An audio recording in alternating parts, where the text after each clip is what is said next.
सबसे बड़े धन्ना सेठ गौतम अडानी ने कभी कल्पना तक नहीं की होगी कि एक मामूली ड्राइवर रहा एक आदमी उनकी तरक्की की गाड़ी को पटरी से उतार कर रख देगा। अडानी ग्रुप के शेयरों में सुनामी आ चुकी है। ऐसी ढलान अडानी ने पहली बार देखी। आप समझिए जरा, बाजार खुलते ही अडानी के शेयर लुढ़कने लगे। बेचने वालों में होड़ लग गई और खरीदार दहशत में थे। देखते ही देखते अडानी ग्रुप के शेयर औंधे मुंह गिरने लगे। अगर पिछले 5 दिन की बात करें तो अडानी के सबसे महत्वाकांक्षी प्रोजेक्ट अडानी पोर्ट्स के शेयर 22% से ज्यादा गिर चुके हैं। अंबुजा सीमेंट तो 26.5% गिर गया। अडानी ग्रीन डूब चुका है पूरे 25%। अडानी टोटल 23.25% से ज्यादा तबाह हो चुका है। अडानी पोर्ट्स भी 5 दिन में 23% गिर चुका है। एसीसी सीमेंट 20% से ज्यादा डूब चुका है। अडानी एंटरप्राइजेस भी 20% से ज्यादा गिर चुका है। मतलब अडानी का साम्राज्य अब 1 रुपए में केवल 80 पैसे का बचा है और ये गिरावट लगातार जारी है। ये सारा कांड हुआ है अमेरिका की forensic audit firm Hindenburg research की एक रिपोर्ट के बाद, जिसमें उसने दावा किया है कि अडानी ने ऑडिट रिकॉर्ड में फर्जीवाड़ा करके $100 अरब से ज्यादा की कमाई दिखाई है। असल में अडानी ग्रुप की हालत बहुत खराब है और बुरी तरह कर्जे में डूबी हुई है।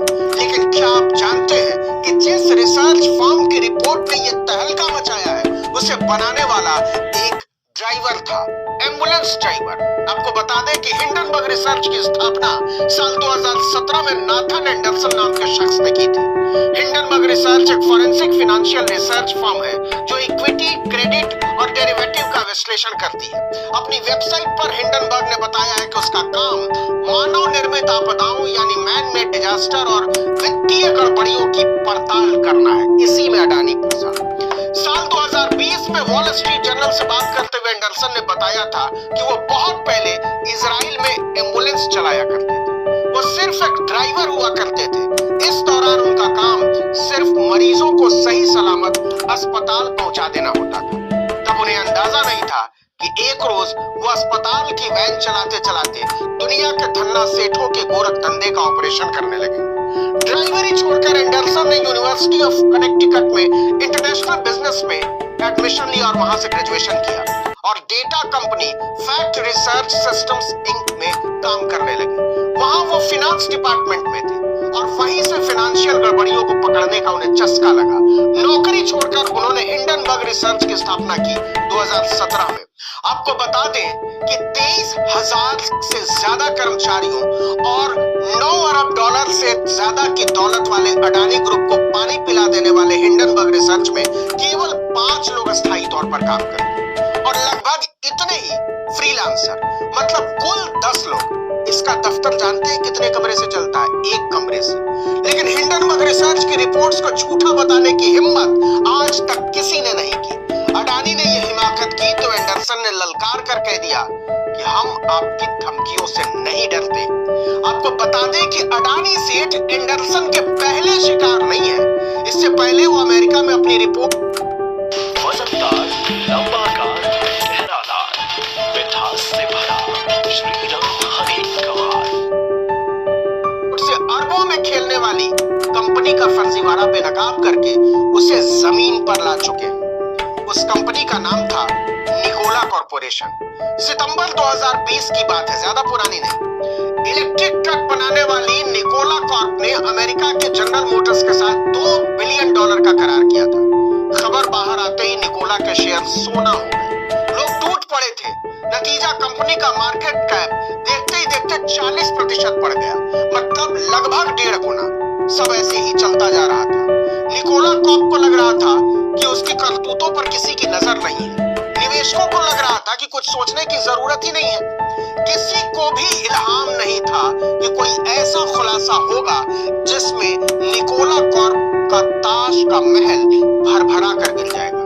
बिल्कुल अडानी की तरह हिंडनबर्ग की एक रिपोर्ट आती है। इस रिपोर्ट ने निकोला के फर्जीवाड़े का रेशा रेशा खोल कर रख दिया, बिल्कुल अडानी की तरह। इतनी बड़ी कंपनी खाते में हेराफेरी करके शेयरों की कीमत बढ़ाती जा रही थी। हिंडनबर्ग की रिपोर्ट आते ही निकोला के शेयर सीधे 10% गिर गए। अडानी के तो 20% तक गिर गए, इससे ज्यादा 26 तक। निकोला ने तमाम दावों को झूठा बताया। कहा कि ये उसे बदनाम करने की साजिश है, बिल्कुल अपने अडानी सेठ की तरह। निकोला ने भी धमकी दी थी कि वो कोर्ट में नाथन एंडरसन की रिपोर्ट को बेनकाब कर देगा, बिल्कुल अडानी सेठ की तरह। और बिल्कुल इसी तर्ज पर हिंडनबर्ग ने कहा था कि शौक से जाइए अदालत, हम तो चाहते हैं कि आप अपने सारे दस्तावेज कोर्ट के रिकॉर्ड पर रख दीजिए, इसके बाद हम बताएंगे कि हम चीज क्या है, फिर फर्जीवाड़ा और साफ नजर आएगा। निकोला के फर्जीवाड़े का भंडाफोड़ करने के लिए उन्होंने ऐसे ऐसे दस्तावेज जुटाए थे जो जासूसी एजेंसियों के पास भी नहीं मिला करते। ये बात केवल 2 साल पुरानी है, 2020 की। $60 से ऊपर चल रहे निकोला के शेयर $3 से नीचे जा चुके हैं। निकोला अमेरिका की एक बदनाम कंपनी बन चुकी है और यह काम अकेले हिंडनबर्ग की रिपोर्ट ने किया, जिसमें कुल 5 लोग काम करते हैं। नाथन एंडरसन की फर्म हिंडनबर्ग ने अडानी सेठ के कथित फर्जीवाड़े पर कुल 106 पन्ने की रिपोर्ट बनाई है और अडानी की 7 कंपनियां निकोला की राह पर आ चुकी हैं। निशाने पर है गौतम अडानी के भाई विनोद अडानी, जो अडानी का विदेशी कारोबार संभालते हैं, और हिंडनबर्ग रिपोर्ट के मुताबिक मॉरिशस में कई जाली कंपनियां भी। हिंडनबर्ग ने रिपोर्ट में अडानी सेठ से 88 सवालों के जवाब मांगे थे, जिनका कोई जवाब नहीं मिला है। अलबत्ता मुकदमे की धमकी जरूर मिली है। एंडरसन इंतजार कर रहे हैं कि अडानी उनके खिलाफ कोर्ट में पहुंचे और फिर मुकम्मल तौर पर उनकी पोल पट्टी खोली जाए।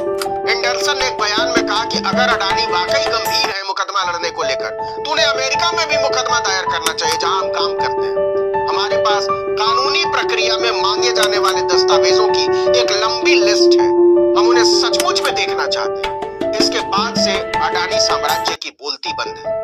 सोचिए कि कड़ी मेहनत से तैयार एक तथ्यपरक रिपोर्ट में कितनी ताकत होती है। 3 दिन पहले अडानी 9.25 लाख करोड़ के मालिक थे और दुनिया के तीसरे नंबर के रईस, लेकिन हिंडनबर्ग की रिपोर्ट आने के बाद वो सिर्फ 7.25 लाख करोड़ के मालिक रह गए हैं और दुनिया के धन्ना सेठों में 7वें नंबर पर फिसल चुके हैं। सिर्फ एक रिपोर्ट से अडानी के 1,32,000 करोड़ डूब चुके हैं और निवेशकों के 3.25 लाख करोड़, कुल मिलाकर 4 लाख करोड़। अडानी के विशाल साम्राज्य की सड़क के बीचों बीच उस ड्राइवर ने अपनी गाड़ी खड़ी कर दी है, जिसे इस बात से कोई फर्क नहीं पड़ता कि अडानी की दौलत कितनी है, ताकत कितनी है, रसूख कितना है। सोचिए ये काम किसका था? भारत के पत्रकारों का, बिजनेस चैनलों और अखबारों का, पत्रिकाओं का, क्योंकि हिंडनबर्ग की रिपोर्ट कह रही है कि अडानी समूह ने दिन के उजाले में बड़े पैमाने पर धोखाधड़ी की है। वो ऐसा कर सका क्योंकि भारत के निवेशक, पत्रकार, नागरिक और यहाँ तक कि बड़े बड़े नेता उसके सामने दुम हिलाते। इस जमात को पता नहीं शर्म कब आएगी और कभी आएगी भी या नहीं। इस वीडियो में